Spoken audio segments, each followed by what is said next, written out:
एक तरफ 2024 लोकसभा चुनाव का समय नजदीक है तो वहीं दूसरी तरफ बीजेपी ने लोकसभा चुनाव को लेकर नए पुराने उम्मीदवारों के साथ अपनी पहली लिस्ट भी जारी कर दी।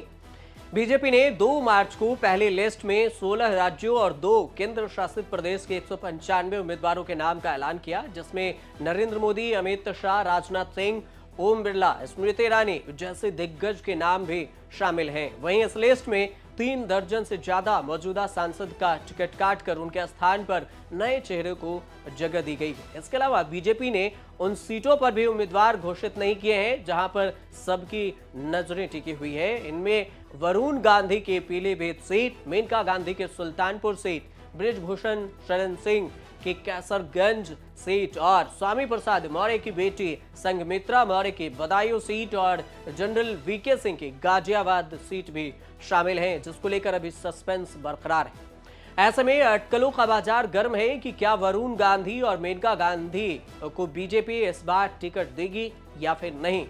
अपनी ही पार्टी के खिलाफ बगावती तेवर दिखाने वाले वरुण गांधी पिछले कुछ दिनों से नर्म मिजाज भी दिखा रहे हैं और अब वहीं दूसरी तरफ पार्टी के कार्यक्रमों से संबंधित पोस्ट और रीपोस्ट करते हुए भी नजर आ रहे हैं।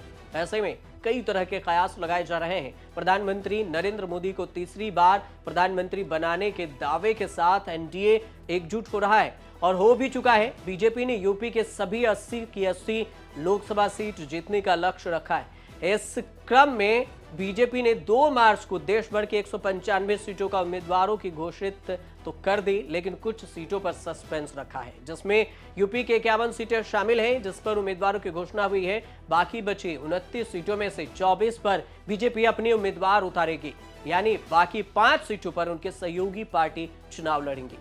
जिन सीटों पर बीजेपी ने प्रत्याशियों की घोषणा नहीं की है, माना जा रहा है कि उन सीटों पर मौजूदा हारे जीते कैंडिडेटों के टिकट पर तलवार लटक रही है, जिसमें कैसरगंज, पीलीभीत, बदायूं, सुल्तानपुर और प्रयागराज समेत कई अहम सीट भी शामिल हैं।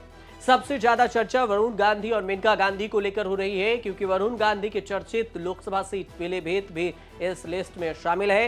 बीजेपी के पहले लिस्ट में पड़ोसी जिलों की कई सीटों पर टिकट घोषित होने के बावजूद पीलीभीत सीट का जिक्र न होने से चर्चाओं का दौर शुरू हो गया है। कयास लगाए जा रहे हैं कि यहां कोई नया प्रत्याशी मैदान में उतारकर वरुण गांधी को किसी दूसरे लोकसभा सीट से उम्मीदवार घोषित किया जा सकता है। वरुण गांधी मौजूदा समय में पीलीभीत लोकसभा क्षेत्र से सांसद हैं। इस सीट की पहचान भी मेनका गांधी और वरुण गांधी के नाम से होती रही है, क्योंकि वरुण गांधी से पहले इस सीट पर मेनका गांधी चुनाव लड़कर जीती भी और मेनका गांधी फिलहाल अपने बेटे वरुण गांधी के लिए सुल्तानपुर सीट से चुनाव लड़ी और वहां से जीती, लेकिन इस बार दोनों सीटों पर सस्पेंस है। आशंका यह भी जताई जा रही है कि वरुण गांधी को सुल्तानपुर लोकसभा सीट से उतारा जा सकता है। 2 साल से वरुण गांधी को क्षेत्रीय दौरे के दौरान सरकार की नीतियों पर सबसे आगे बढ़ चढ़कर बयानबाजी देखने को भी मिला कि वो बयान देते रहे, उसमें भी खासकर योगी और मोदी सरकार दोनों के खिलाफ बयानबाजी करते रहे। इस वजह से राजनीतिक गलियारों में वरुण गांधी के टिकट को लेकर अलग अलग तरह के कयासबाज लगाए जा रहे हैं। वहीं पिछले कुछ चुनाव में अगर देखें तो कुछ समय से बीजेपी को लेकर उनकी नरमी के भी कुछ संकेत दिए जा रहे थे। ऐसे में चर्चा ये भी हो रही है कि वरुण गांधी या उनकी मां मेनका गांधी में किसी एक को टिकट मिलेगा, एक का टिकट कट जाएगा। जब वरुण गांधी ने 2014 में लोकसभा चुनाव लड़ा तो उन्होंने अपनी दिवंगत पिता संजय गांधी के साथ काम करने वाले सभी दिग्गज कांग्रेस नेताओं तक पहुंचने पर भी ध्यान दिया था। राजनीतिक मतभेद के बावजूद उन सभी ने खुले दिल से जवाब भी दिया और खुले दिल से वरुण गांधी का स्वागत भी किया।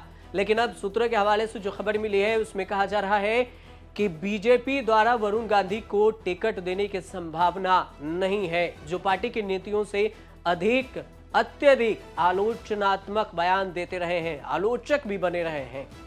अब इसे संयोग कहिए या मेनका के निर्वाचन क्षेत्र सुल्तानपुर में पूर्व ईडी अधिकारी से नेता बने राजेश्वर सिंह बीजेपी से एक मजबूत दावेदार हो सकते हैं। आप इसे संयोग कह सकते हैं या फिर जानबूझकर ऐसा किया गया हो। सुल्तानपुर से ताल्लुक रखने वाले राजेश्वर सिंह लखनऊ के सरोजनी नगर विधानसभा सीट से विधायक हैं, लेकिन सुल्तानपुर में ओवर टाइम काम कर रहे हैं। ऐसा कहा जा रहा है कि वो मुख्यमंत्री योगी आदित्यनाथ के साथ अच्छी उनकी समझ है और अच्छी बनती भी है। ऐसे में सुल्तानपुर से उन्हें उतारा जा सकता है। ऐसे में देखा जाए तो अमेठी से वरुण गांधी की चर्चा हो रही थी, लेकिन अमेठी से इस बार नहीं उतारा गया। तो अब पीलीभीत और सुल्तानपुर सीट को लेकर राजेश्वर सिंह की चर्चा हो रही है और सस्पेंस बरकरार है। साल 2014 में मेनका गांधी पीलीभीत से सांसद थीं। 2019 में पीलीभीत पर बेटे वरुण गांधी के लिए छोड़कर सुल्तानपुर से चुनाव लड़ी और जीत भी गई। अब 2024 में वरुण गांधी पीलीभीत से चुनाव लड़ेंगे, लेकिन इस पर सस्पेंस है। समीकरण कुछ और भी कहता है और साथ में बीजेपी टिकट देगी या नहीं, इस पर भी कयासबाजी हो रही है। अब अंत में आपको ये भी बता दें कि बीजेपी ने निषाद पार्टी के अध्यक्ष और कैबिनेट मंत्री संजय निषाद के बेटे प्रवीण निषाद को अपने सिंबल पर चुनाव लड़ने का ऐलान किया है। प्रवीण कुमार निषाद को बीजेपी ने संत कबीर नगर से टिकट दिया है। ऐसे में अब बीजेपी आरएलडी को 2, अपना दल एस को 2 और सुभाषपा के लिए 1 सीट समेत कुल 5 सीट छोड़ने के मूड में है। मिशन 80 के लक्ष्य को साकार करने के लिए कोई रिस्क नहीं लेना चाहती बीजेपी, इसलिए यूपी के 75 सीटों पर बीजेपी अपने उम्मीदवार उतारेगी। यूपी के 80 लोकसभा सीटों में से वाराणसी, लखनऊ समेत कुल 51 सीटों पर उम्मीदवारों की घोषणा हो चुकी है। बाकी 24 सीटों पर बीजेपी जल्दी घोषणा कर सकती है। साल 2019 में लोकसभा चुनाव में 62 सीटों पर बीजेपी जीत दर्ज की थी, जबकि बसपा ने 10 और सपा ने 5 सीटों पर जीत दर्ज की थी। कांग्रेस के खाते में सिर्फ 1 सीटें गई थी। अब देखते रहिए न्यूज़ तक।